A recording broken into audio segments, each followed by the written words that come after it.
আমার মনে হচ্ছে ধরেন পৃথিবীতে যদি অ্যাটম বোমা লাইক পারমাণবিক বোমা যুদ্ধটা হয়, UK will be best places. I think London. এখানে দেখেন মাটির গভীরে, এটা কত গভীরে হতে পারে এই ট্রেন স্টেশনটা। দেখেন অন্যান্যগুলো আরও নিচে হতে পারে, বাট পুরা শহরটার মানুষগুলো এই আন্ডারগ্রাউন্ড স্টেশনে থাকতে পারবে, এরকম অবস্থা। মানে safety and secure life feel করবে এসব জায়গা থেকে। অসাধারণ ভিউ।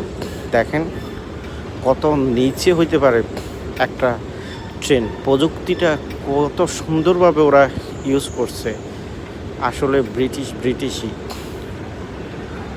আর এগুলো অনেক বছর আগে থেকে, মেবি শত বছর হতে পারে।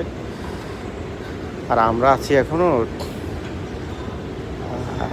সরকার দল, বিরোধী দল, জনগণের নিরাপত্তার প্রশ্নে এখনও আমরা অনেকটা পিছিয়ে আছি, আর গ্যাঞ্জাম তো লেগেই আছে। আসলে ইউকে এখন আমি নিচে নামবো। দেখেন আন্ডারগ্রাউন্ড ট্রেন স্টেশন কত নিচে হতে পারে। এটা দেশের কতগুলো ডেভেলপমেন্ট দেখেন। দেশের পুরো একটা অ্যাটম বোমা পড়লে পুরো শহরের মানুষগুলো এখানে নিশ্চিন্তে অনেকটা মানে সেফটি লাইফ থাকতে পারবে। That is amazing. অসাধারণ। দেখেন কত নিচে থেকে আমরা নামতেছি। এটা কিন্তু একটা লিফট, এসকালেটর। এখান থেকে মানে উঠে নামা করা হয়। দেখেন অনেকে উঠতেছে, অনেকে নামতেছে। ডেইলি মানে মিলিয়নস অফ পাবলিক এই ট্রেন দিয়ে চলাফেরা করে। ইউকেতে পাবলিক ট্রান্সপোর্ট খুবই ভালো। মানে আপনার নর্মাল গাড়ি থেকে, নর্মাল লাইক প্রাইভেট কারটা ইটস কোয়াইট এক্সপেন্সিভ। ইন্স্যুরেন্স যে কোনো জায়গায় দাঁড়াতে পারবে না, যে কোনো কিছু কাজ করতে পারবেন না, যেটা বাংলাদেশে পারেন।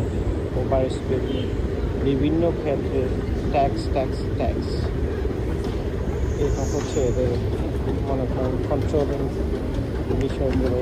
এবং মনে করেন যে স্বাধীনতার নামে যেটা আমরা শুনি, আসলে এখানে অ্যাকচুয়ালি স্বাধীনতা না। এখানে সবাই একটা সিঁড়ি হচ্ছে এত নিচেও একটা বাতাস বলছে, অনেক বাতাস বলছে, অনেক।